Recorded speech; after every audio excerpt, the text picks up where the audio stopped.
Hello friends, दसिस classes में आप सभी का स्वागत है। और आज हम इतिहास या हिस्ट्री को देखेंगे, मतलब पीटी के नज़र से। और देखते हैं कि आज हम मतलब प्राग ऐतिहासिक काल या प्री हिस्ट्रिक पीरियड को करने जा रहे हैं। ठीक है, तो प्री हिस्ट्रिक पीरियड में देखते हैं कि हमें क्या क्या करना पड़ेगा या क्या क्या समझने का ज़रूरत है।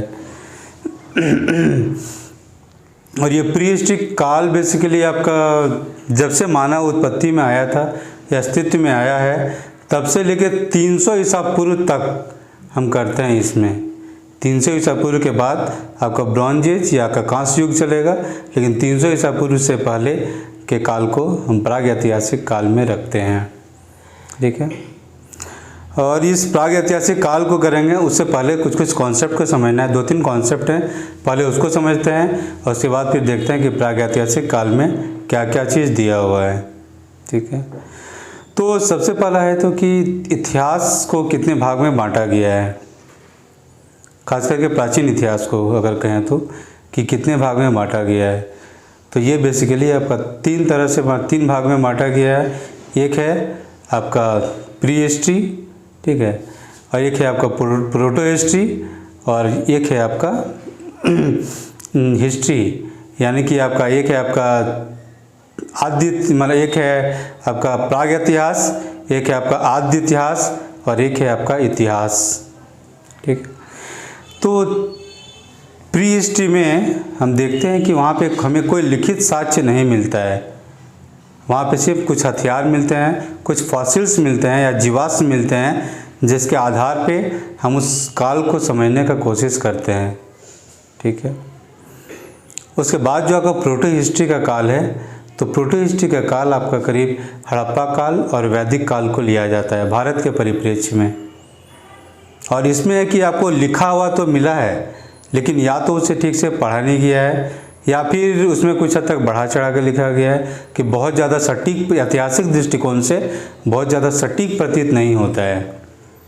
ठीक है, तो इसलिए हड़प्पा काल को और वैदिक काल को आपको प्रोटो हिस्ट्रिक पीरियड में रखा जाता है। उसके बाद हम 6ठी शताब्दी ईसा पूर्व से जो मतलब क्या कहते हैं महाजनपद काल से लेके बुद्ध वाला काल है, फिर आपका मौर्य वंश का काल है, फिर आपका कुछ विदेशी आक्रमण होते हैं, कुषाण शुंग वगैरह का है, गुप्त काल है, फिर आपका सामंतवाद का काल है, फिर दिल्ली सल्तनत का काल है, मुग़ल काल है, अंग्रेज़ों का काल है, वर्तमान काल है। तो सभी हमें इतिहास के में आते हैं ये सभी काल। मतलब इस काल का ऐसा है कि हमें उससे कुछ शिलालेख वगैरह भी मिले हैं, कुछ विदेशी वृत्तांत भी मिले हैं और कुछ हमारे जो लोकल लोग लिखे थे वो सब भी मिला है। ठीक है, तो इसलिए इतिहास का मुख्यतः 3 भाग में बटा। एक काल जिसमें कुछ भी लिखा हुआ नहीं था, एक काल जिसमें लिखा हुआ है लेकिन उसे पढ़ा नहीं गया है या पढ़ा भी गया है तो उसमें कुछ प्रॉब्लम्स हैं, और जो तीसरा वाला है लिखा गया है, पढ़ा गया है, समझा गया है, तो ये तीसरा वाला काल है और इस तीसरे वाले काल में हम लोग जी रहे हैं। ठीक है, तो ये पहला कॉन्सेप्ट हो गया। और दूसरा कॉन्सेप्ट ये है आपका कि जो हमारा मानव सभ्यता है ये इसका विस्तार कैसे हुआ है या कैसे फैला है। अभी के डेट में देखें तो इंटरनेट, तो पूरे दुनिया में आपको इंटरनेट मिल जाएगा। अगर हम लोग परिवार को कहेंगे तो पूरे दुनिया में आपको परिवार मिलेंगे, घर कहेंगे तो पूरे दुनिया में घर मिलेगा। तो क्या ये चीज़ हमेशा से था? तो ऐसा हमेशा नहीं था। तो सभ्यता फैलने का आपको 2 तरीका को माना गया है। एक तरीका है कि एक जगह में वो शुरू हुआ और बाद में वहाँ से पूरे दुनिया में वो फैला। ठीक है, और दूसरा तरीका है कि सभी जगह अलग अलग अपना अपना विकास हुआ, कोई एक जगह से फैला वैसा वाला हाल नहीं है। ठीक है, लेकिन जब अगर डिटेल में देखते तो देखते हैं कि नहीं, ये दोनों कुछ हद तक मिश्रित रूप में है। ना एक सही है ना दूसरा पूरी तरह से सही है, और ना दोनों पूरी तरह से गलत भी है, ऐसा भी नहीं है। ठीक है, जैसे कि अभी हम देखते हैं कि मान लीजिए इंटरनेट, तो इंटरनेट आपका अमेरिका से शुरू हुआ, अमेरिका से पूरे दुनिया में फैला, तो एक से फैलने वाला आ गया ये। ठीक है, लेकिन जैसे कहा जाता है कि कृषि है, मतलब पुराने समय में अगर कृषि को देखते हैं तो कृषि अगर मान लीजिए आपका क्या कहते हैं मध्य एशिया में अगर मान लीजिए शुरू हुआ, ठीक है, कुछ जो जनरली माना जाता है, तो वहाँ चलिए हुआ, वहाँ से एशिया में फैला, अफ्रीका में गया, यूरोप में गया, चलिए इतना माना जा सकता है, सपोज दैट। लेकिन आपका जो उत्तरी अमेरिका है या आपका दक्षिणी अमेरिका है, वहाँ भी तो खेती होता था, क्योंकि जब वहाँ कोलंबस गया यानी स्पेनिश लोग जब पहुँचा, इंग्लैंड वाले पहुँचे, तो वहाँ पे मानव सभ्यता था, वहाँ खेती होता था, वहाँ राजा रजवाड़े थे, वहाँ भी सैनिक हुआ करते थे, जब हुआ करते थे खेती हुआ करते थे, तो इधर से तो वहाँ नहीं पहुँचा था, क्योंकि उस समय तो अमेरिका के बारे में किसी को आइडिया नहीं था। अमेरिका का खोज हुआ था जो कोलंबस ने किया था, तो उससे पहले वहाँ खेती कैसे पहुँचा? तो जाहिर है कि वहाँ का स्वतंत्र अस्तित्व में आया था। और साउथ अमेरिका में भी देखते हैं कि वैसे ही आया था, जैसे कि उत्तरी अमेरिका में आपका माया सभ्यता वगैरह था, क्योंकि स्वतंत्र अस्तित्व था उस सभ्यता का। दक्षिण अमेरिका में देखते हैं कि आपका इंका सभ्यता था, तो उसका भी एक स्वतंत्र अस्तित्व हुआ था।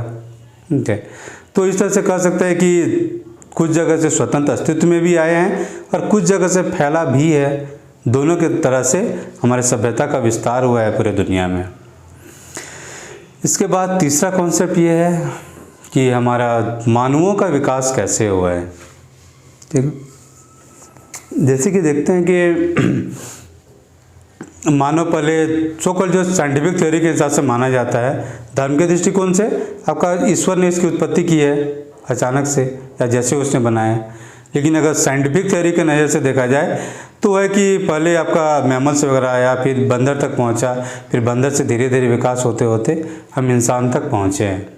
ठीक है, और पहला तो इंसान है, दूसरा है कि हम पृथ्वी के विकास काल को भी देखते हैं, मतलब पूरी तरह से नहीं देखते हैं। बेसिकली इसमें ये है कि पृथ्वी का जो विकास काल हुआ है वो धीरे धीरे करके हुआ है, और पृथ्वी जो पहले गैस का गोला था मान लीजिए, तो वहाँ से लेके अभी तक जो पहुँचा है इसे भी कुछ कुछ कालखंड में बांटा गया है। ठीक है, वो भी करीब मेन आपका 4-5 काल है, जैसे आर्कियन काल है। ठीक है, आर्कियन काल है, प्री कैम्ब्रियन काल है, मैसोजोइक वगैरह है, सैनोजोइक वगैरह है। ठीक है, तो इसी तरह हम अभी सैनोजोइक ईरा में रह रहे हैं, और ये सैनोजोइक आपका करीब 3 भाग में बटा हुआ है। एक प्लिस्टोसिन है आपका, एक प्लायोसिन है, एक प्लिस्टोसिन है, और आपका एक होलोसिन है। तो अभी हम लोग जिस युग में जी रहे हैं वो आपका होलोसिन है, और ये 10,000 ईसा पूर्व से आपका शुरू हुआ था। ठीक है, प्लायोसिन है आपका 1 करोड़ 20 लाख साल पहले आपका प्लायोसिन शुरू हुआ था, जो कि 1 करोड़ 20 लाख से 20 लाख वर्ष तक आया। फिर 20 लाख से 10,000 तक आया आपका प्लिस्टोसिन, और फिर 10,000 से अभी तक जो चल रहा है वो हम होलोसिन युग में जी रहे हैं। ठीक, तो इंसानों का जो विकास होने का जिन जनरल माना जाता है वो प्लायोसिन से माना जाता है, यानी कि 1 करोड़ 20 लाख, या कुछ लोग थोड़ा और पहले से मान लेते हैं, या करीब 2 करोड़ तो कुछ लोग पहुंचा देते हैं। ठीक है, तो कोई निश्चित डेट तो नहीं मान सकते हैं, तो एक एवरेज मान के चलिए कि उसी आसपास में शुरू हुआ था। तो वहाँ से धीरे धीरे करके अलग अलग नस्ल के इंसान आते चले गए, और अभी जो इंसान है वो आपका होमो सेपियंस है। ठीक है, जैसे कि शुरुआती दौर में जो सबसे पुराना में माना जाता है कि उसे कहा जाता है कि रामापिथेकस था। ठीक है, उसके बाद माना जाता है कि मे बी ऑस्ट्रेलोपिथेकस था।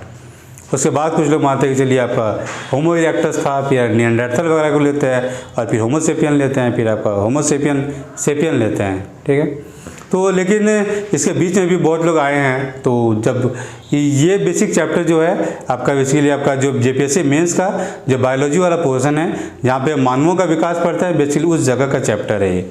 तो उस जगह पे हम लोग डिटेल में देखेंगे कि मानवों का विकास कैसे कैसे हुआ।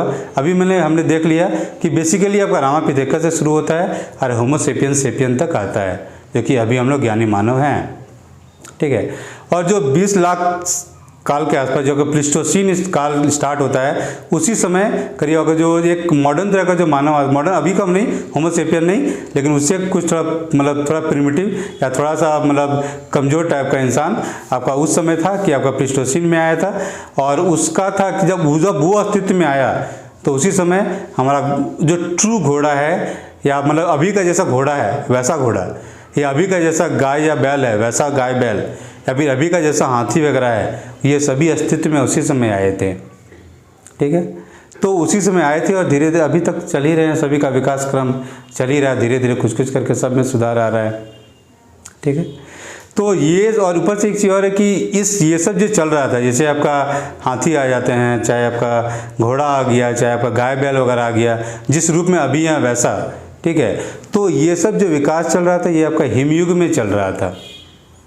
मतलब हिमयुग में बेसिक होता क्या है कि जैसे कि देखिए मान लीजिए आपका पृथ्वी हो गया, ये पोल्स हो गया, ये विषुवत रेखा का हो गया इक्वेटर, ठीक है।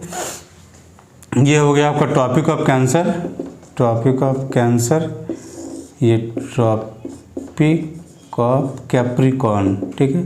या फिर हो गया ये आपका विषुवत रेखा, मकर रेखा, और नहीं ये कर्क रेखा और ये मकर रेखा, ठीक है। तो ये करीब इधर पर बर्फ से ढक जाता है।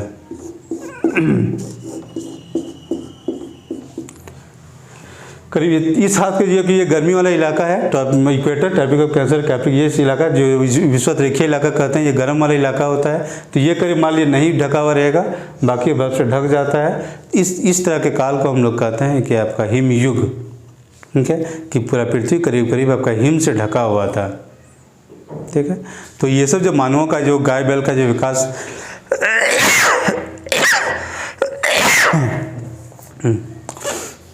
सभी का जो विकास देख रहे हैं वो आपका हिमयुग काल में चल रहा था, ठीक है। तो बेसिक ये तो हमने करीब 4 कॉन्सेप्ट को देखा, मतलब कम और बेस करके। पहला कि हमने हिस्ट्री को कितना भाग में बांटा है, ठीक है। दूसरा कि कैसे सभ्यता फैला, और तीसरा कि पृथ्वी का एज कैसे कैसे थोड़ा बहुत बढ़ा, और चौथा कि इंसानों का कैसे विकास हुआ है, ठीक है। अब इसके बाद का जो काल आता है, अब यहाँ से आपका शुरू होगा जो मतलब जो हमें पढ़ना है बेसिक मेन टॉपिक पे आता है, और वो है कि आपका प्रागैतिहासिक काल, ठीक है, या प्री हिस्ट्रिक पीरियड। तो प्री हिस्ट्रिक पीरियड भी बेसिकली आपका 3 भाग में बटा हुआ है, और ये आपका पैलियोलिथिक हो गया, ठीक है, और मेसोलिथिक हो गया और नियोलिथिक हो गया। पैलियोलिथिक, मेसोलिथिक और नियोलिथिक। इसको ऐसे देखिए, पैलियोलिथिक, मेसोलिथिक और नियोलिथिक, ठीक है। और ये पैलियोलिथिक आपका 3 भागों में बटा हुआ है, लोअर पैलियोलिथिक, मिडिल पैलियोलिथिक, अपर पैलियोलिथिक, ठीक है। उसके बाद आएगा मेसोलिथिक, फिर नियोलिथिक, फिर चैल्कोलिथिक, या फिर ब्रॉन्ज एज, फिर आयरन एज। इसी को हिंदी में कर लीजिए। पुरापाषाण काल 3 भाग में बटा हुआ है, निम्न पुरापाषाण काल, मध्य पुरापाषाण काल, उच्च पुरापाषाण काल। ये तीनों खत्म होगा, उसके बाद आएगा मध्य पाषाण काल, फिर नवपाषाण काल, फिर आएगा उसके बाद ताम्रपाषाण काल, कांस्य युग और लौह युग, जिसमें हम लोग अभी का चल रहा है करीब करीब। अभी तो मान लीजिए स्टील वगैरह तक पहुंच चुके हैं हम लोग, ठीक है। चलिए, तो मेनली हमें इस काल से लेके करीब करीब यहाँ तक को समझना है आज, ठीक है। तो इसको समझने के लिए भी आपका 2 तरह का दृष्टिकोण है। एक तो है कि हम इसको एक समझने के दृष्टिकोण से देखते हैं, ठीक है, और एक है कि हम एग्ज़ाम पॉइंट ऑफ व्यू से देखते हैं, ठीक है।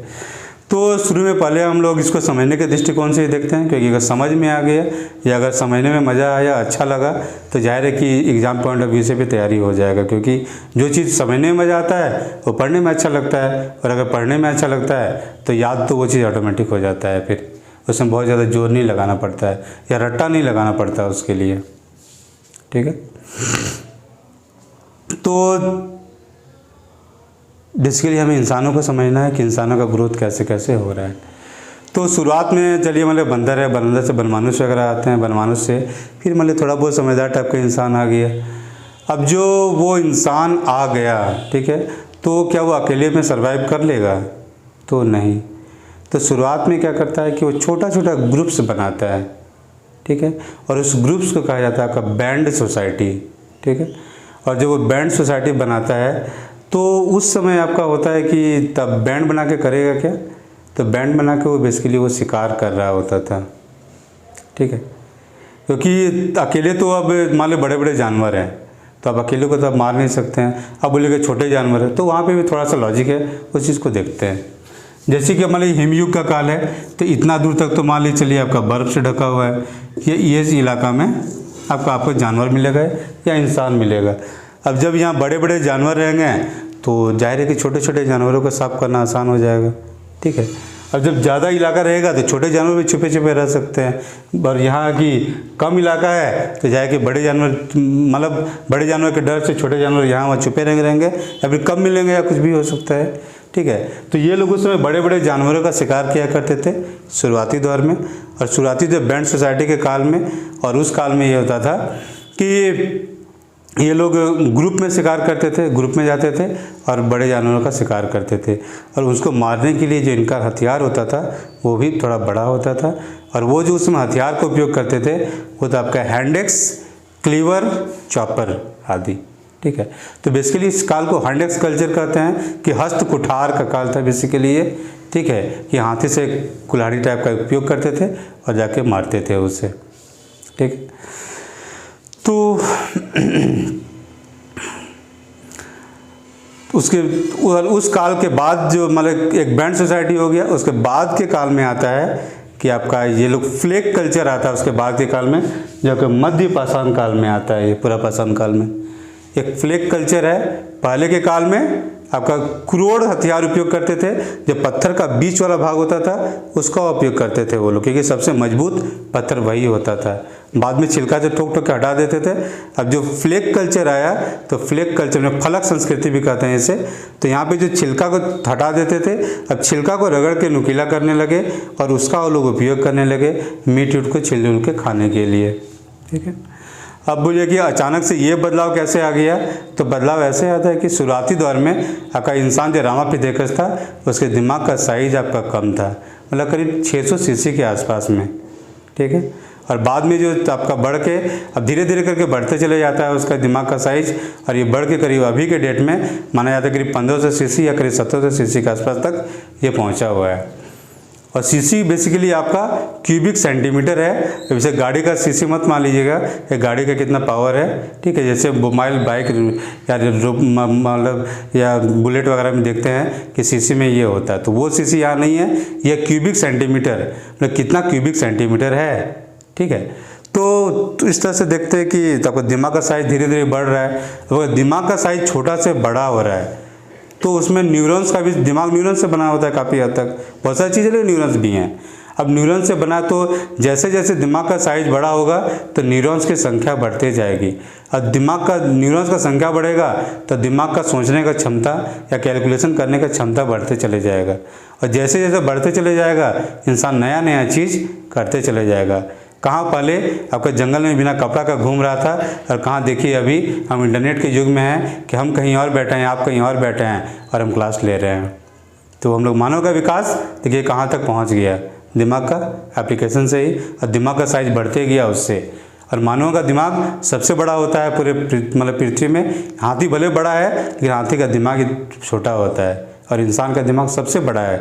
मतलब व्हेल मछली भी है तो उसका भी दिमाग छोटा है साइज, लेकिन दिमाग साइज वाइज हमारा सबसे बड़ा है। ठीक, तो हम लोग मिडिल पैलेयोलिथिक पे थे, ना कि उसका दिमाग का साइज थोड़ा बढ़ गया है तो अपने मीट मतलब फलक संस्कृति आ गया है, और फलक संस्कृति में वो मीट को छील उल के खाना शुरू कर दिया है। ठीक है, अब इसके बाद के काल में आते हैं तो आपका अपर पैलेयोलिथिक या उच्च पुरापाषाण काल में आते हैं।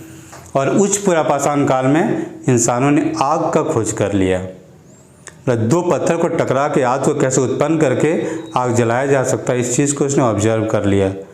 ऐसा तो नहीं था कि आग पहले दो पत्थर नहीं टकराते थे, पहले भी टकराते होंगे, लेकिन इंसान उस चीज़ को ऑब्जर्व नहीं कर पाया था क्योंकि उसका दिमाग का साइज कम था। जब दिमाग का सोचने का क्षमता उसका बढ़ जाता है तो ऑब्जर्व करने का क्षमता भी बढ़ गया, तो समझ गया कि आग को कैसे खुद वो पैदा कर सकता है, तो उसके बाद वो आग का उपयोग करना शुरू कर देता है। ये पहला चीज़ होता है। दूसरा चीज़ इस समय काल में अपर पैलेयोलिथिक या उच्च पुरापाषाण काल में ये है कि आपका हिमयुग अब ख़त्म होना शुरू हो गया था। ख़त्म पूरा नहीं हुआ था लेकिन ख़त्म होना शुरू हो गया था।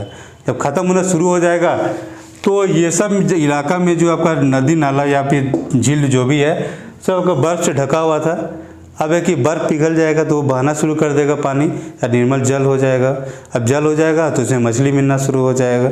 ठीक है, या फिर मछली में तो थोड़ा बाद में पहुंचते हैं। उससे पहले है कि जब ये इलाका मान लें साफ़ हो जाएगा, बर्फ़ से हट जाएगा, बर्फ़ से हट जाएगा तो ज़्यादा बड़ा इलाका मिलने लगेगा। ज़्यादा बड़ा इलाका में ज़्यादा जानवर रह सकते हैं, और ज़्यादा जानवर रहेंगे तो ज़्यादा शिकार होगा, इंसान ज़्यादा शिकार कर पाएंगे। और जब ज़्यादा शिकार होगा तो जाहिर है कि हड्डी बहुत सारे यहाँ वहाँ फेंका हुआ मिलेंगे, और जो हड्डी ज़्यादा मिलेगा तो इंसान अब क्या करता है कि हड्डी का भी वो हथियार के रूप में उपयोग करने लगता है। पहले क्या था, सिर्फ और सिर्फ वो पत्थर का या फिर डंडा वंडा कुछ कह लीजिए उसका वो उपयोग करता था। अब है कि आपका हड्डी का भी हथियार के रूप में उपयोग शुरू कर देता है। ठीक है, ये बड़ा बदलाव है।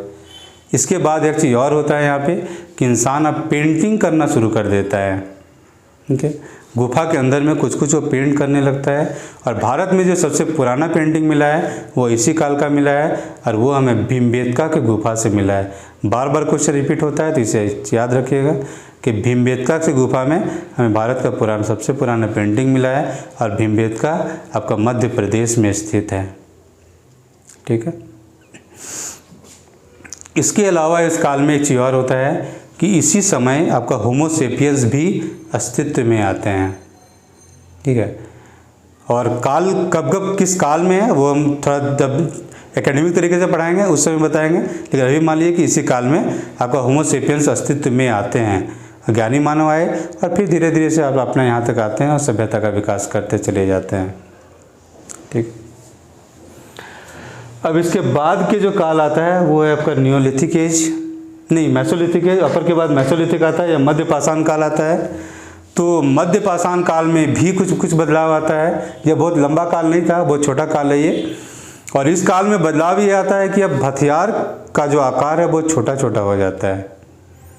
पहला है कि इस में हिमयुग अब करीब करीब समाप्त हो गया है। यहाँ पे जब हिमयुग समाप्त हो गया तो नदी नाले सब बहना शुरू कर देते हैं। ठीक से, तो अब नदी नाले ठीक से बहने शुरू कर देते हैं तो आपका मछली ज़्यादा मिलने लगता है, तो अब मछली का भी शिकार अब शुरू हो जाता है। तो इस काल से मछली का कांटा वगैरह भी मिला है और मछली का शिकार इस समय शुरू हो गया था, पहला चीज़। उसके अलावा होता है कि इस काल में आपका मिसाइल तकनीक का भी शुरू हुआ था। और मिसाइल तकनीक बेसिकली है कि आपका तीर धनुष इस समय शुरू हुआ था। इंसान अब यहाँ से तीर धनुष बनाना शुरू कर दिया था। मतलब तीर क्या है, हमारे छोड़ते हैं तो उड़ते हुए जाता है और दूसरे जगह जाके वो गिरता है। मिसाइल में भी वही होता है, एक जगह से छूटता है, हवा से उड़ते हुए जाता है, दूसरी जगह गिरता है। ठीक है, तो यही चीज़ आपका मिसाइल तकनीक का जो शुरुआती है वो आपका मेसोलिथिक पीरियड या मध्य पाषाण काल में अस्तित्व में आया था ये। ठीक है, और इसी काल में आपका थोड़ा बहुत जानवरों को पालना भी शुरू हो गया था। बड़े स्तर पर नवपाषाण काल में पालना शुरू हुआ था, लेकिन छिटपुट थोड़ा बहुत आपका मेसोलिथिक पीरियड या मध्य पाषाण काल में जानवर पालना शुरू हो गया था। और जो सबसे पहला जानवर पाला गया था वो था कुत्ता। तो कुत्ता पालने का एक बेसिक कारण ये बनता है जो मुझे समझ में आता है कि कुत्ता होता है कि कुछ भी आता है तो तुरंत भौंकने लगता है, और जब भौंकने लगता है तो आदमी उससे सावधान हो जाता है। तो इसलिए मैं भी शुरुआत में इंसानों ने कुत्ते को ही रखना मतलब प्रयास किया होगा। कुत्ता रहे तो उनकी खुद की भी रक्षा हो जाते थे उससे। और बाकी जो ये शिकार करते थे, हड्डी वगैरह बचते थे, मीट थोड़ा बहुत मीट बचता था वो कुत्ता खा लेता था, तो दोनों का ज़रूरत अपना पूरा हो रहा था। तो सबसे पहला जानवर कुत्ता को पाला जाता है। इसके अलावा है कि मध्य पाषाण काल में आपका कुछ हद तक झोपड़ी का भी निशान मिला है। मतलब जो लकड़ी का उपयोग करके झोपड़ी बना रहे थे, मतलब जैसे कि कुछ लकड़ी को कबाड़ा हुआ मिला है, मतलब टूटा हुआ लकड़ी मिला होगा। उससे लगता है कि कुछ हद तक झोपड़ी बनाना शुरू किए होंगे।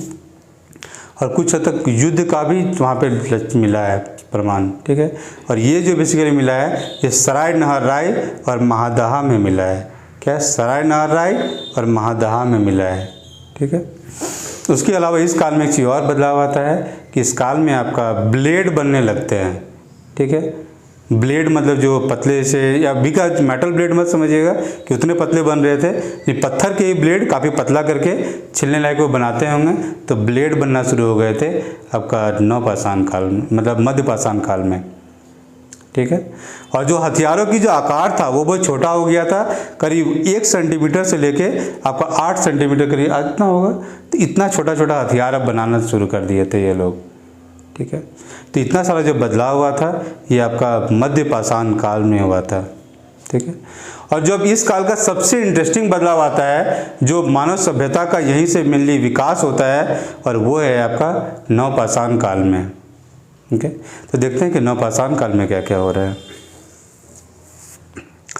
तो नवपाषाण काल का जो सबसे इम्पोर्टेंट चीज़ था वो था कि इस काल में आपका खेती शुरू हुआ था। खेती शुरू हुआ था आपका जानवरों को बड़े स्केल में पालना शुरू कर दिया था, आपका गांव बसना शुरू हो गया था, आपका घड़ा भी इसी समय अस्तित्व में आया था, मृदभांड जो कहते हैं, और इसके अलावा हमारा चक्का जो कहते हैं व्हील, तो व्हील भी आपका इसी समय बनना शुरू हो गया था। तो ये करीब 5 चीज़ आपका इस काल में आए थे, ठीक है। और अगर खेती, अगर मान लीजिए कि देखिए कि खेती अगर नहीं होता तो हमारा सभ्यता यहाँ तक पहुँच ही नहीं पाता। ये खेती से अधिशेष आया, खाद्य अधिशेष, और खाद्य अधिशेष से ही पूरे सभ्यता वहाँ से विकास होता है। वो नहीं होगा तो कुछ भी नहीं हो पाता। कैसे, वो आगे थोड़ा सा देखते हैं। पहले खेती देखते हैं कि खेती कैसे शुरू हुआ होगा।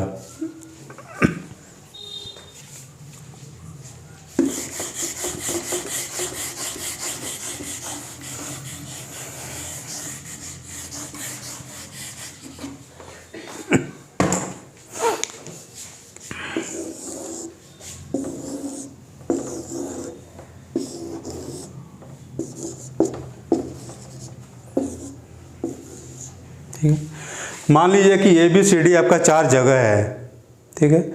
और 4 जगह में जैसे पहले के, मान लीजिए पहले के इंसान शिकार करके खाते थे और तो खाने का कोई जरिया नहीं था। या तो पेड़ के नीचे उन्हें मिलता था, वो चुन के खाते थे, या फिर वो शिकार करके खाते थे, या पेड़ से तोड़ करके खाते थे। 3 ही जरिया था और कोई उनके पास जरिया नहीं था, ठीक है। अब ये 3 ही तरीके खाना है, तो अगर एक ही इलाका में अगर वो 12 महीना रहेंगे, ठीक है, तो इस इलाके के सभी जानवरों को साफ कर देंगे। और अगर साफ कर देंगे तो फिर अगले साल क्या खाएंगे, ठीक है। या फिर उससे आगे 1 साल में तो मर नहीं रहे हैं, तो आगे आगे क्या खाएंगे, तो उसके लिए कोई जगह छोड़ना पड़ेगा। तो कुछ हद तक ऐसे मान के चलते हैं कि मान लिए ये यहाँ पे 3 महीना तक रहेंगे। यहाँ से यहाँ गए, यहाँ 3 महीना रुके, यहाँ से यहाँ गए 3 महीना, यहाँ से यहाँ गए 3 महीना, फिर यहाँ से वापस यहाँ आए। अब इनका 3-3-3 12 महीना हो गया, साल भर हो गया। तो हर जगह 3-3 महीना अगर बिताएंगे तो साल भर बाद जब यहाँ पहुँचेंगे तो जानवर लोग, फिर थोड़ा सा जानवर बढ़ चुके होंगे संख्या, तो फिर उन्हें कुछ को खाएंगे, कुछ को छोड़ देंगे। यहाँ आएंगे कुछ को खाएंगे, कुछ को छोड़ेंगे, यहाँ आएंगे कुछ को खाएंगे, कुछ को छोड़ेंगे, ऐसे ही साल भर बिताते रहेंगे, ठीक है। और इस क्रम में बेसिकली हुआ, ये जो बेसिकली माना जाता है कि ये जो खेती का जो विकास का जो आरंभ है, जो ऑब्जर्वेशन है, वो मेनली औरतों ने किया था। उसके पीछे भी लॉजिक है, तो क्या लॉजिक है वो देखते हैं। कि चलिए कि पहले मान लीजिए आपका पुरुष थे या पहले महिला है, तो पुरुष लोग आपका शिकार करने चले जाते थे,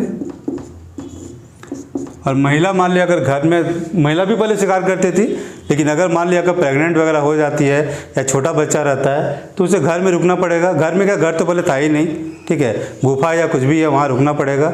अब जो रुकना पड़ेगा तो एक ही जगह पे उसे अगर 3-4 साल तक तो मतलब जगह क्या कहते हैं कि भले भटकना भले पड़ेगा, लेकिन घर में तो वही रहेगी।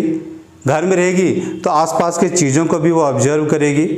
और ऑब्जर्व करने के काल में भी किसी महिला ने ये देखा था कि एक घास मान लीजिए आपका उगा,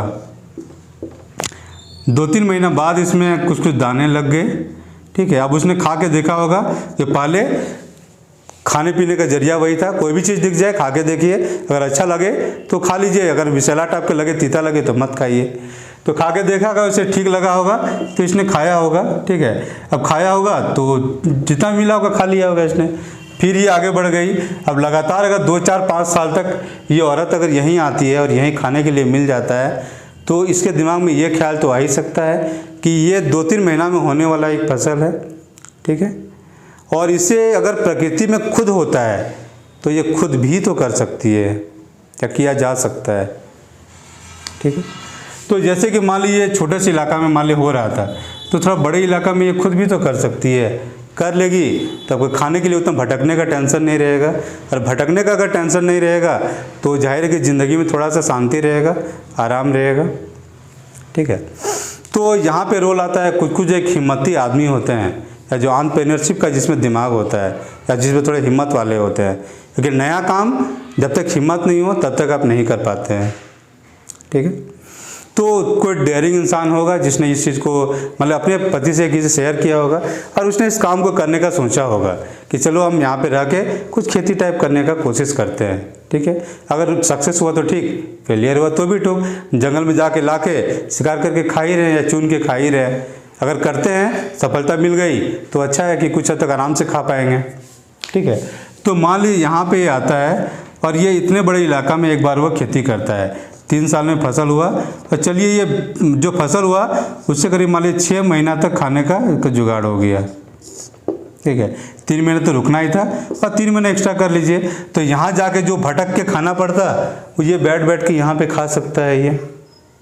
ठीक है, अब बैठ के खाएगा तो फिर इसके बाद फिर यहाँ से यहाँ चला जाएगा, फिर यहाँ से यहाँ, फिर यहाँ से यहाँ, फिर अगले साल आएगा।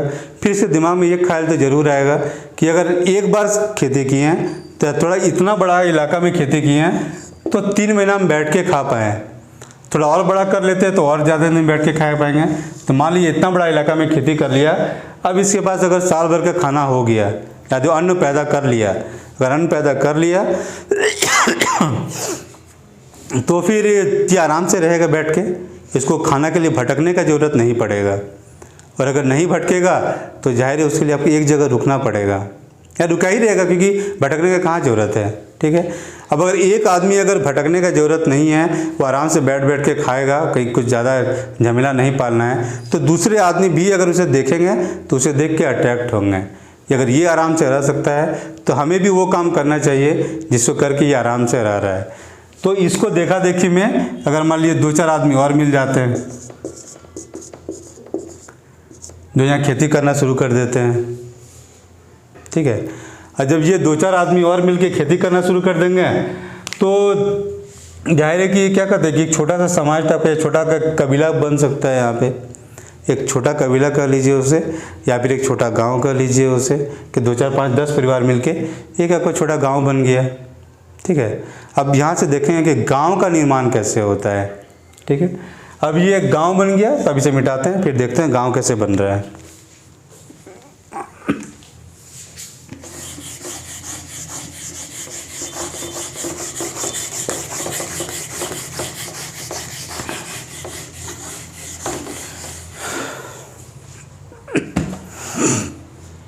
फिर गांव से पहले कुछ और चीज़ को देखते हैं, फिर हम गांव तक पहुंचते हैं। ठीक है, तो ये खेती करना शुरू कर दिया, एक जगह रहना शुरू कर दिया, और जब एक जगह रहना शुरू कर दिया तो फिर अब एक मान लो यहाँ पे रुका हुआ है, इतने दूर का जानवर को कुछ देर में तो खा जाएगा, ख़त्म। अब फिर इसे कुछ दिन बाद फिर और इतने दूर तक जाना पड़ेगा, इतने दूर तक जाना पड़ेगा। फिर इसके दिमाग में ये ख्याल तो आ ही सकता है कि क्यों नहीं हम जानवर को पाल लेते हैं या अपने घर में बांध के रख लेते हैं। और घर के बांध के रख लेंगे या पालना शुरू कर देंगे तो फिर जब मन करेगा तब हम खा सकते हैं जानवर को। ठीक है, अब जो जानवर को, अब फिर अगर वही चीज़ है, सेम चीज़ अगर एक आदमी सोचेगा, दूसरा आदमी भी सोचेगा, और हर आदमी अगर घर में बांध के रखना शुरू कर देगा, अपने अगल बगल जो मिल रहा था छोटे छोटे जानवर, जैसे आपको बकरी मिल जाएगा, फिर आपको क्या कहते हैं भेड़ वगैरह मिल जाएगा, जो कि आपको आराम से रहते हैं, बहुत ज़्यादा झमेला नहीं पालना पड़ता। ठीक है, तो अगर इनको रखना शुरू कर देगा और पालना शुरू कर देगा तो इसका जीवन में आपको प्रोटीन मिल गया, जो पहले खा रहा था मीट वगैरह, अन्न मिल गया, और थोड़ा बहुत देखा देखी में भी सब्जी भी कर रहा होगा, तो सब्जी भी साथ साथ चल रहा था, तो बेसिक खाना का इसका जुगाड़ हो गया। ठीक है, और जब इसका खाना का इसका जुगाड़ हो गया तो जाहिर क्या वो जिसका ज़िंदगी आराम से चलेगा, आराम से चलेगा तो ज़्यादा भटकना नहीं पड़ रहा अब शिकार के खोज में। अब नहीं भटकना पड़ रहा है तो आराम से सोचने का मौका मिलेगा, और जब सोचने का मौका मिलेगा तो अपने आसपास को ऑब्जर्व करने का ताकत इसका बढ़ जाएगा, ज़्यादा ऑब्जर्व कर पाएगा। और इस ऑब्जर्वेशन से आपका 2 चीज़ निकल के आता है कि यहाँ पे एक आपका पहिया का खोज हो जाता है, और दूसरा कि आपका क्या कहते हैं पॉटरी का भी, पॉटरी यानी मृदभांड या जो घड़ा वगैरह है वो भी आपका अस्तित्व में आते हैं। ठीक है, तो अब चक्का का कैसे ऑब्जर्व किया ये तो नहीं पता, लेकिन है कि बेसिक है कि चक्का बनाना ये शुरू कर देता है यहाँ पे। ठीक है, और जब चक्का बनने लगता है तो किसी तरह में भी मिट्टी उसमें गिर गया या कुछ हुआ होगा, इसने घुमाया होगा तो एक घड़ा कुछ एक पॉट टाइप का बन गया होगा, तो वहाँ पे उसे घड़ा बनाना, चक्का से घड़ा बनाना वो शुरू कर देता है। लेकिन इससे पहले नवपाषाण काल में देखा गया है कि हाथ से बना हुआ पॉटरी यानी मृदभांड भी मिलते हैं वहाँ पे। शुरुआती दौर में हाथ से बने हुए मृदभांड मिलते थे या जो पॉटरी, और बाद के काल में चक्का से बने हुए आपका मृदभांड मिलना शुरू हो जाते हैं। ठीक है, ये मृदभांड का कहानी हो गया। और अब इसमें आते हैं तो हम मेज़बान तो हो गए, चक्का आएगी है इस काल में, ठीक है। अब तो अब देखिए इसका जीवन में थोड़ा शांति आ गया कि अब जो मतलब अन्न उपज कर रहा था, अब उपजा हुआ अन्न चूहा वगैरह खा जा रहा है, उससे बेहतर कि घड़ा में वो सुरक्षित रख सकता था, ठीक है। या फिर खाना, क्योंकि आग का खोज पहले कर चुका है तो मैं भी थोड़ा बहुत खाना पका के भी खाना शुरू कर दिया था ये। तो ये सब अब ऐसे आएगा, क्योंकि बिना घड़ा के तो पका के खा नहीं रहा था, अब पका के खाना भी शुरू हो जाएगा, ठीक है। और इसी काल में अगर परिवार भी शुरू हो जाएगा, क्योंकि जब अगर जंगल जंगल भटक रहा था तो उसे कौन कहाँ जा रहा है, क्या हो रहा है, उसका भी ठिकाना नहीं था। अब एक ही जगह रुकेगा, पता है इतना ही आदमी रुकना है, तो फिर एक प्रॉपर परिवार आपका शुरू हो जाएगा। कौन बीवी है, कौन बच्चा है, कौन माँ बाप है, सब कॉन्सेप्ट आना शुरू हो जाएगा, ठीक है। अब इसके आगे देखते हैं कि जब मान ली इतने सारे आदमी रुके हुए थे एक साथ में एक जगह पे, तो आपका छोटा सा गांव बना हुआ था, ठीक है। अब ये गांव का अगर कुछ और आदमी इनको देखा देखी में कुछ और आदमी रुक जाएंगे, अब कुछ दिन बाद इनका बच्चे भी होंगे तो कुछ और इनका संख्या बढ़ जाएगा, और बच्चे अगर हो गए और संख्या बढ़ गया। अब बोलिए एक छोटा गांव का निर्माण हो गया, तो हो गया। तो शुरुआत कहाँ से हुआ? खेती से। खेती होना शुरू हुआ तो आपका गांव तक पहुँचे, छोटा गांव तक अभी पहुँच गया है, ठीक है। यही छोटा गांव कुछ दिन बाद देखेंगे जब चैल्कोलिथिक पीरियड आएगा या ताम्रपाषाण काल, यहाँ पे बड़ा गांव बनना शुरू हो जाएगा। और यही जो बड़ा गांव है धीरे धीरे कन्वर्ट होकर ब्रॉन्ज एज में या कांस्य युग में आपका शहर बनना, पहले छोटा शहर बनेगा फिर बड़ा बड़ा शहर बनना शुरू हो जाएगा। और जो हड़प्पा सभ्यता के नगर मिलते हैं, हड़प्पा मोहनजोदड़ो का बहुत सारा चित्र आपने देखा होगा, तो वो सब के बारे में पता चलेगा कैसे कैसे आपके नगरों का विकास होता है। सारा विकास कहाँ शुरू हुआ? खेती से। अब देखते हैं कि गांव में कैसे क्या क्या चीज़ होता है या उस समय की संस्कृति कैसे विकसित होती है।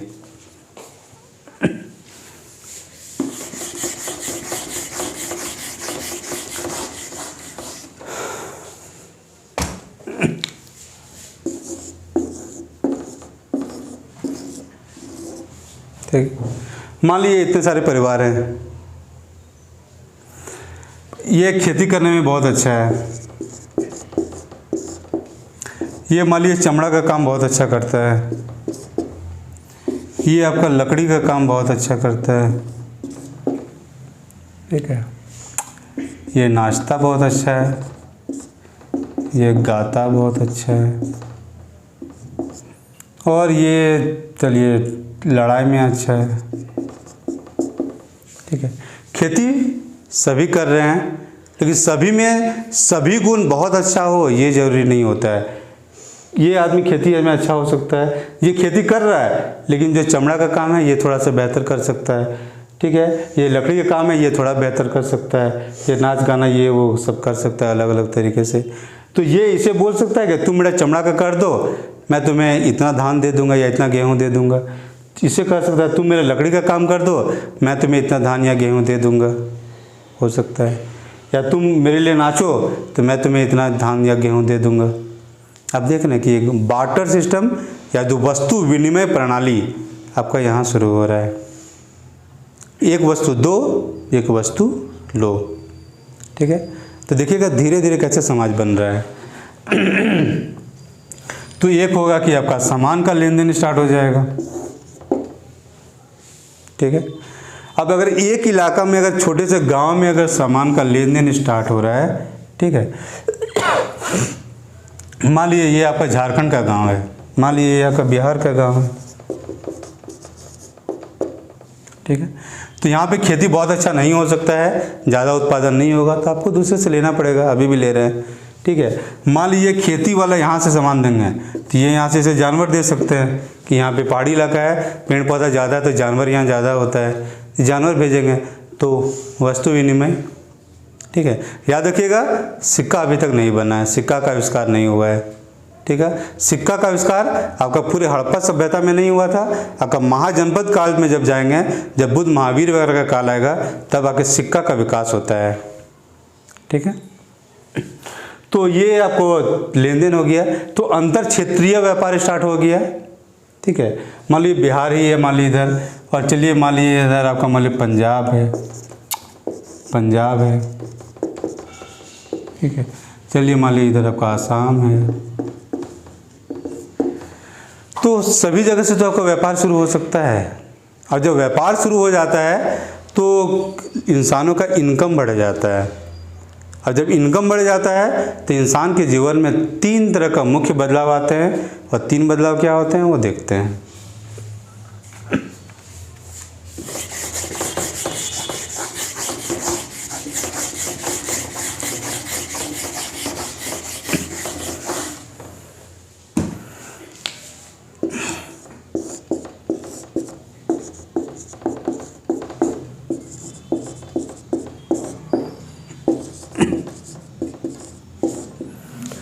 पहला तो उसका खाना का क्वालिटी सुधर जाता है, वो अच्छा खाएगा।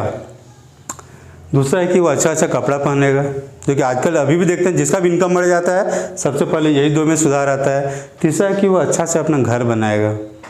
ठीक है, अब जब बड़ा गांव वगैरह आ गया है, अच्छा घर बना रहा है, तो एक ही आदमी तो नहीं घर बनाएगा, बहुत सारा आदमी घर बनाएगा।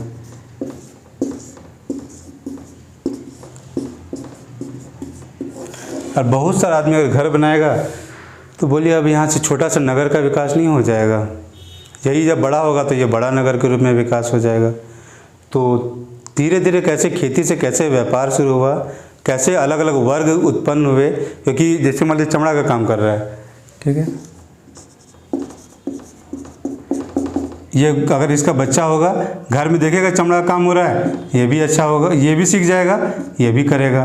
मान लीजिए लकड़ी का काम हो रहा है घर में, तो लकड़ी वाला काम देखेगा, उसका मान लो बेटा देखेगा या बच्चा कोई भी हो, तो वो सीख जाएगा, वो अपने आगे वाले जनरेशन को देगा, आगे वाले जनरेशन को देगा।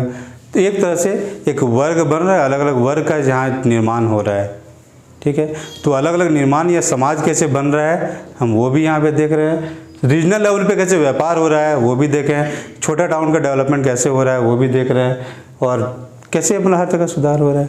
अब इसके बाद 2 और डिफरेंस अलग चीज़ देखेंगे कि वो कैसे वहाँ विकास होता है।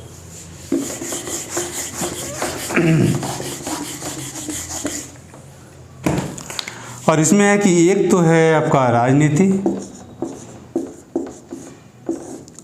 और दूसरा है आपका धर्म। बहुत इंपॉर्टेंट चीज़, और आज के डेट में अगर जी रहे हैं तो सभी को इसमें इंटरेस्ट होता है। तो देखिए कि आपको धर्म और राजनीति का विकास कैसे शुरू होता है, और ये भी कहाँ से शुरू हुआ है, खाद्य अधिशेष से। जो एग्रीकल्चर में जो सरप्लस बचा था या जो खाद्यान्न उत्पन्न हुआ था उसमें जो अधिशेष बचा था उसी से टोटल चीज़ का आगे बढ़ रहा है खेला। ठीक है, अब मान लीजिए आपका इतना उत्पन्न हुआ है, मतलब खाद्यान्न हुआ एक परिवार का, ठीक है, इतना वो सब खुद के खाने के लिए, इतना उसके पास अगर बचा हुआ है एक्स्ट्रा। अब इस एक्स्ट्रा बचा हुआ से वो नाच भी देख सकता है, गाना भी वाले को दे सकता है, चमड़ा वाले को दे सकता है, लकड़ी वाले को दे सकता है, सभी चीज़ को वो बढ़ावा दे सकता है। लेकिन अगर धान या अन्न या फल फ्रूट या फिर आपका दूध या फिर अनाज वगैरह बचा हुआ है तो अब वहाँ पे खेला आ जाएगा। कैसे, तो वो देखते हैं। पहला कि अगर बहुत सारे परिवार अगर एक गांव में रह रहे हैं तो आपस में लड़ेंगे, ऑब्वियसली लड़ेंगे, क्योंकि लड़ाई झगड़ा होता ही है। अब लड़ेंगे तो क्या कोई तो संभालने वाला होना चाहिए। अब जब संभालने वाला होगा तो वो तो चलिए अब सबका विचार वगैरह करते रहेगा हर जगह घूम घूम के। ठीक है, मान लीजिए गाँव बड़ा हो चुका है, बहुत बड़ा, बहुत सारे परिवार हैं, अगर विचार वगैरह करते फिरेगा तो अपना खेती कब करेगा, या फिर अपना लकड़ी का काम कब करेगा, या फिर अपना चमड़ा का काम हो, या फिर अपना गाने या नाचने का या अपना दूसरा काम कैसे करेगा। तो उसके लिए होगा कि उसका भी तो परिवार है, उसका भी चलना चाहिए। अब चलना चाहिए तो सभी परिवार वाले मिलके उसे कुछ अन्न देंगे, या जो भी उपज कर रहे हैं वो उसे देंगे। अब वो अगर मिलते रहेगा उसका चलते रहेगा। ठीक है, तो ये हुआ टैक्स का शुरुआती रूप है ये, कि आप सामान के रूप में दिख रहे हैं। बाद में जब सिक्का आ जाएगा तो सिक्का के रूप में दिया जाएगा, और बाद में अभी जब हम मुद्रा के रूप में देख रहे हैं या पैसा के रूप में देख रहे हैं, नोट के रूप में, अभी नोट के रूप में हम टैक्स दे रहे हैं। ठीक है, तो एक सत्ता का भी विकास हो रहा है कि जगह झंझट वगैरह हो रहा है, उसको संभालने के लिए एक सत्ता का जरूरत था, और सत्ता का जरूरत था तो और सत्ता का जरूरत है, बाकी अब उसे टैक्स दे रहे हैं। और जब टैक्स आना शुरू हो जाएगा तो आपने नीचे वो कुछ आदमी भी तो रखेगा। मान लो वो खुद है, आपने नीचे मतलब 2 रखा, फिर जैसे जैसे इलाका बड़ा होते जाएगा, जैसे जैसे एरिया बड़ा होते जाएगा, उसके अपने नीचे ऑफिसर से कर्मचारी रखने पड़ेंगे। तो धीरे धीरे आप बोलिए एक कबीलाई तंत्र या राजतंत्र का विकास होगा यहाँ से तो होगा। ठीक है, चलिए। और ये जो टैक्स इसे जो मिलेगा कहाँ से मिलेगा? ये जो यहाँ अधिशेष बचा हुआ है, उसी अधिशेष से कोई टैक्स दे सकता है? क्योंकि जो ज़रूरत का चीज़ से तो नहीं दे सकता है, अधिशेष बचेगा तभी टैक्स देगा। तो वो टैक्स दे रहा है और राजनीतिक जो व्यवस्था है वो स्थापित हो जा रहा है। ठीक है, और इसी बीच में एक चीज़ और होता है कि धर्म का भी आविष्कार इसी समय होता है कि, और ये भी कुछ कुछ धर्म में हुआ क्या कि कुछ कुछ नीतियाँ बनाई गई। ठीक है, ईश्वर के नाम से कुछ कुछ नीतियाँ बना। ठीक है, और उन नीतियों, मोरल कोड्स कह लीजिए या अच्छी बातें कह लीजिए या नीतियाँ कह लीजिए, उस चीज़ को समाज में लागू करवाया। लागू करवाने वाले कुछ लोग थे जो उस चीज़ को लागू करवा रहे थे। अब वो जो लागू करवा रहे हैं तो जाहिर है कि वो भी क्या कहते हैं, खेती उती का काम नहीं कर सकते, तो उन्हें भी कुछ चाहिए, और उस चाहने के लिए आपका फिर वही से जो अधिशेष है उसी से आपका जाता है इसके पास। ठीक है, तो व्यवस्था को बनाए रखने के लिए 2 तरीका निकल के आता है, एक राजनीति, एक धर्म।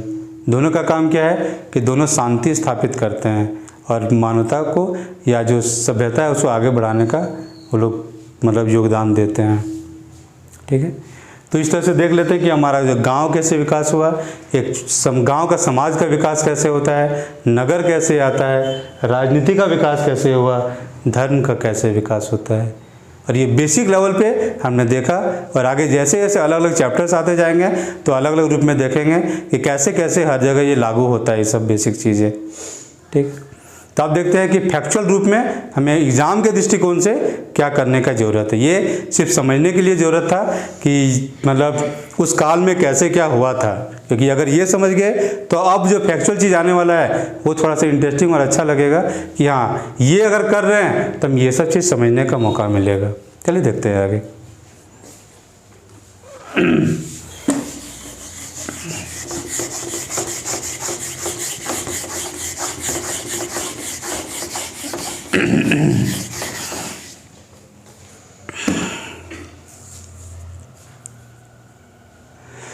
तो सबसे पहले तो इसका एज आ जाता है कि कैसे इसके काल का निर्धारण या बांटा गया है।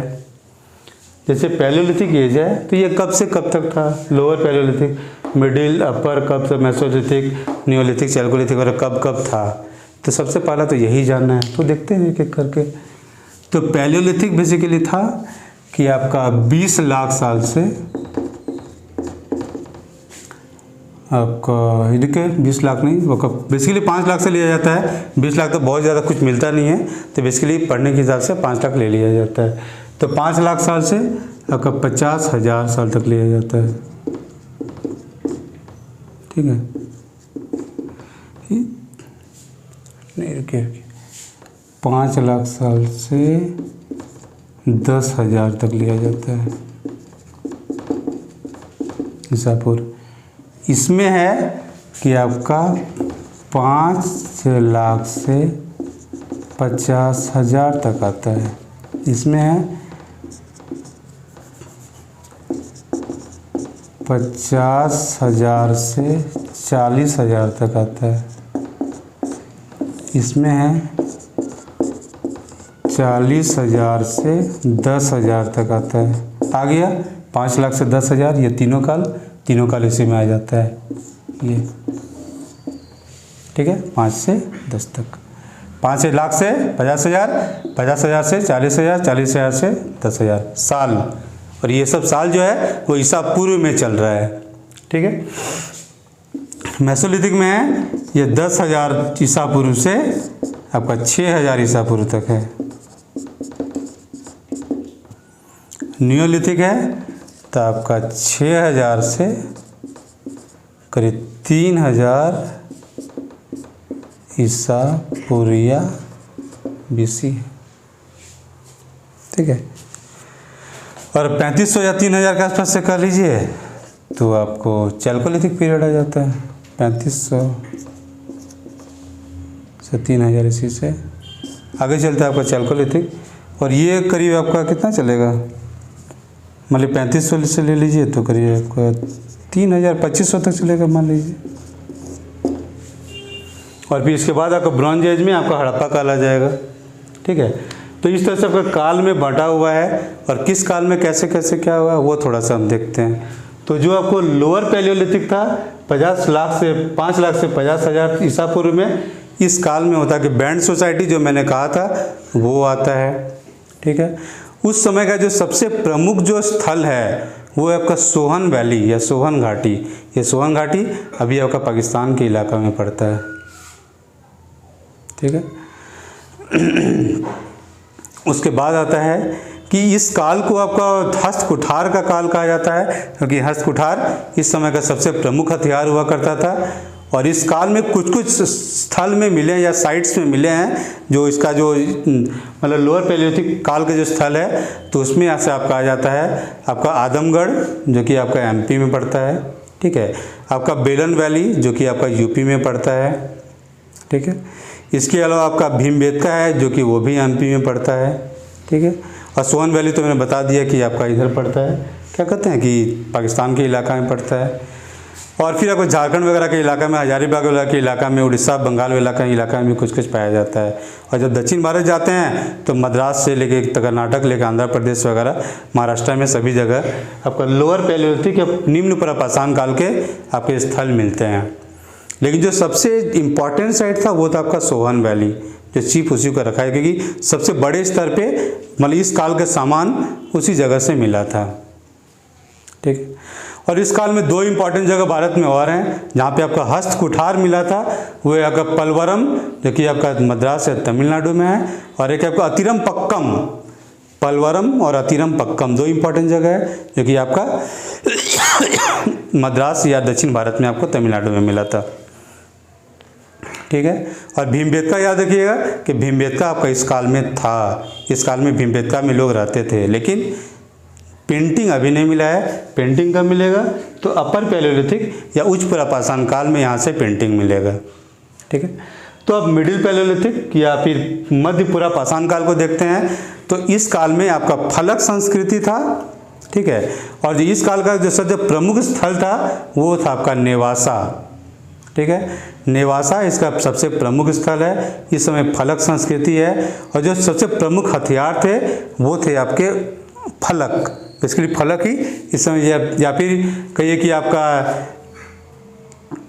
बोरर्स थे या बोरिन थे, स्कैपर्स, बोरर्स, बोरिन, इसके लिए थोड़ा छेदा करने वाला भी होते थे, ये वो सब भी आ गए थे इस काल में। ठीक है, और इसके बाद का जो काल आता है तो वहाँ पे भी फलक संस्कृति तो चल ही रहा है साथ साथ। ठीक है, बाद में इसके साथ साथ आपका कुछ और जैसे मतलब कुछ चमकदार पत्थर टाइप के भी कुछ आते हैं यहाँ पे। ठीक है, या जो पॉलिश किया हुआ हथियार टाइप का कुछ इस काल में भी आते हैं थोड़ा, और मध्य पाषाण काल में खास करके ज़्यादा आते हैं वो। ठीक है, जो पॉलिशदार पत्थर मध्य पाषाण काल में, और यहाँ पे थोड़ा बहुत बेसिक कर लीजिए। और उसके बाद होमोसेपियन वगैरह तो स्टार्ट हुए थे, यहाँ पे देखा ही था हमने। हड्डी का हथियार बना रहा था, देखे थे हमने। पेंटिंग शुरू हुआ था, हमने यहाँ पे देखा ही था। ठीक है, और मेसोलिथिक पीरियड में जो है तो उसमें कुछ कुछ जगह आ जाते हैं, जैसे आपका आदमगढ़ है, तो आदमगढ़ में सबसे आदमगढ़, और आपका है क्या है बेगार, या इससे कुछ करके देखते हैं एक मिनट, बागौर। ठीक है, आदमगढ़ और बागौर ये 2 जगह है जहाँ पे जानवर पालने का हमें साक्ष्य मिलता है। आदमगढ़ एमपी में है, बागौर राजस्थान में है। ठीक है, तो ये सब जगह से जानवर पालना, पशुपालन का कुछ हद तक साक्ष्य मिलना शुरू हो जाता है। लेकिन जो मुख्य रूप से पशुपालन शुरू होता है आपका नवपाषाण काल में शुरू होता है। यहाँ एक बेसिक लेवल पे वो शुरू हुआ था। ठीक है, उसके अलावा है कि यहाँ पे कुछ क्षेत्र थे जो मैंने पहले बता दिया था, सराय नाराय या महादहा थे, जहाँ पे लड़ने का या फिर जो झोपड़ी का हमें कुछ कुछ साक्ष्य मिला था। ठीक है, अब इसके बाद के काल में आते हैं तो अब नवपाषाण काल में आते हैं। नवपाषाण काल में हमारा खेती वगैरह शुरू हो गया था। खेती हुआ, गांव बसा, मतलब जानवरों को पालना शुरू हुआ, चक्का बन गया, आपका मेदभांड बनने शुरू हो गए। ठीक है, छोटे छोटे गाँव बसना शुरू हो गए। ठीक है। तो इस समय में कुछ और इस समय भी कुछ जगह का नाम आता है। तो नवपाषाण काल में सबसे पहला जो सबसे इम्पोर्टेंट जगह है वो आपका मेहरगढ़, ये पाकिस्तान के बलूचिस्तान प्रांत में पाया जाता है और यहाँ पे 7000 BC के आसपास में खेती का प्रमाण मिलता है। विश्व इतिहास के फलक में देखें तो नवपाषाण काल करीब आपका मध्य एशिया में शुरू हुआ था, मेसोपोटामिया घाटी के आसपास में, ठीक है। लेकिन भारत में कहा जाए तो 7000 ईसा पूर्व के आसपास में आया था और मेहरगढ़ में आया था और ये मेहरगढ़ आपका बलूचिस्तान में है। और मेहरगढ़ में हमें 3 तरह का आपका गेहूं का साच मिला है, 2 तरह का जौ का साच मिला है। यहाँ पे कच्ची ईंट का भी प्रयोग हुआ था और यहाँ पे आपका कॉटन या फिर क्या कहते कपास का भी साच मिला है और खजूर का भी साच मिला है यहाँ से हमें, ठीक है। तो मेहरगढ़ सब बहुत इंपॉर्टेंट है और ये बहुत बार क्वेश्चन में रिपीट होता है, तो याद रखिएगा पक्का। इसके बाद आते हैं कि थोड़ा सा और इंडिया का मैप में देख लेते हैं, ठीक है। तो मेहरगढ़ आपका करीब इस आसपास में पड़ जाएगा, ठीक है। अब ये यूपी का इलाका है, तो यूपी के इलाका में आपको मिल जाता है बेलन वैली या बेलन घाटी। तो बेलन घाटी में हमें 3 स्थल मिलते हैं या साइट्स मिलते हैं, वो है आपका कोल्डी हवा, उसके बाद आता है चौपानी मंडो और आपका महागरा। तो आपका बेलन मतलब कोल्डी हवा से हमें सबसे पहला हमारा चावल का साच मिलता है, ये 6000 ईसा पूर्व के आसपास में मिलता है और पूरे दुनिया माना जाता है कि पूरे दुनिया में सबसे पहला बार चावल का साच हमें कोल्डी हवा से ही मिला था, वो यूपी में, ठीक है। और उसके बाद आता है चौपानी मंडो। तो चौपानी मंडो से पहला बार भारत में हमें मृदभांड का साक्ष्य मिला था कि जो मिट्टी के बर्तन हैं वो पहला बार हमें चौपानी मंडो से मिला था, ठीक है। और इसी काल में आगे देखते हैं तो यहाँ पे आपके चिरांद और बिहार के आसपास चिरांद मिलते हैं, बिहार झारखंड है या फिर बंगाल है, उड़ीसा है, इस सब में भी कुछ मिलते हैं। चिरांद है, चाचर है, सेनवार है और ताराडी है। इस इलाका में जो पूर्वी वाले इलाके हैं यहाँ पे 4 स्थल मिलते हैं, चिरांद, चाचर, सेनवार और ताराडी, ठीक है। इसी काल में आपको कश्मीर में भी आपको 2 जगह मिलता है, एक है आपका बुर्जहोम और दूसरा है आपका गुपकरल। और ये बुर्जहोन और गुपकरल जो कश्मीर में था वहाँ लोग ज़मीन के नीचे रहा करते थे, जनरली कुछ जगह घर बना के रहा करते थे, दूसरी जगह यहाँ पे इंसान ज़मीन के नीचे रहता था। इसको पिट ड्वेलिंग इंग्लिश में कहते थे, पिट ड्वेलिंग के ज़मीन के अंदर सीढ़ी में उतरते थे और रहते थे ये लोग, ठीक है। और बुर्जहोम में एक और इंटरेस्टिंग चीज़ मिला है कि जो एक सवादा मतलब एक कब्र मिला है और कब्र में एक इंसान के साथ कुत्ता को भी दफनाया गया था। तो ये क्वेश्चन भी बहुत बार रिपीट होता है कि किस जगह में आपका कुत्ता और इंसान को एक साथ दबाया गया था, तो वह स्थल था आपका बुर्जहोम, ठीक है। हड़प्पा सभ्यता में एक जगह था, कहाँ था, तो हड़प्पा सभ्यता करेंगे तो उस समय उसको देखेंगे, ठीक। और इसके बाद अगर दक्षिण भारत में आते हैं तो आपका ये कर्नाटका का इलाका है या फिर आंध्र प्रदेश का इलाका है, इधर तमिलनाडु वगैरह का इलाका है। तो सभी जगह हमें इस काल के मतलब स्थल मिले हैं या साइट्स मिले हैं, ठीक है। जैसे कर्नाटक में ब्रह्मागिरी है, मास्की है, गुपकरल वगैरह है। ब्रह्मागिरी मास्की बेस के लिए पिकली हल है, तो हमें इधर मिलता है, हम यहाँ, ठीक है। तो काफ़ी सारे इधर साइट्स मिले हैं और इसमें कि दक्षिण भारत में जो मिला है उसमें से कुछ 2 चीज़ बेसिकली पिक्यूलियर चीज़ें हैं वहाँ पे। पहला चीज़ है कि वहाँ एस माउंट्स मिला है, मतलब जला हुआ जो एक राख होता है, तो राख का ढेर बहुत सारा मिला है जहाँ रहते थे उसके बगल में। क्यों, तो ये अभी तक नहीं पता चला है, लेकिन ये सिर्फ दक्षिण भारत में ही जनरली मिलता है। महाराष्ट्र देखिए या उससे नीचे के इलाका में देखिए तो आपको एस माउंट्स मिलता है। और दूसरा कि आपका तो इससे थोड़ा सा और काफ़ी बाद के काल में आएंगे, मतलब जब आपका वैदिक युग वगैरह चल रहा होगा उस काल में देखेंगे तो वहाँ पे आपका मेगालिथिक कल्चर आता है, जो महापाषाण काल का भी कल्चर आता है कि जो लास्ट जो मरता था मृतक के ऊपर में एक बड़ा सा पत्थर को रखा है, कब्र में पत्थर को रखा जाता था। ये दोनों चीज़ एस माउंट और आपका पत्थर मेगालिथ दोनों ये दक्षिण भारत का ही कल्चर है, उत्तर भारत में ये चीज़ नहीं पाया जाता है, ठीक है। तो इतना सारा चीज़ हमें इस मतलब पैलियोलिथिक पीरियड में हमें देखना था, तो ये हो गया। और अगले क्लास में हम देखते हैं कि वैदिक युग मतलब हड़प्पा काल में मतलब भारत में क्या क्या हुआ था। तो ओके, थैंक यू।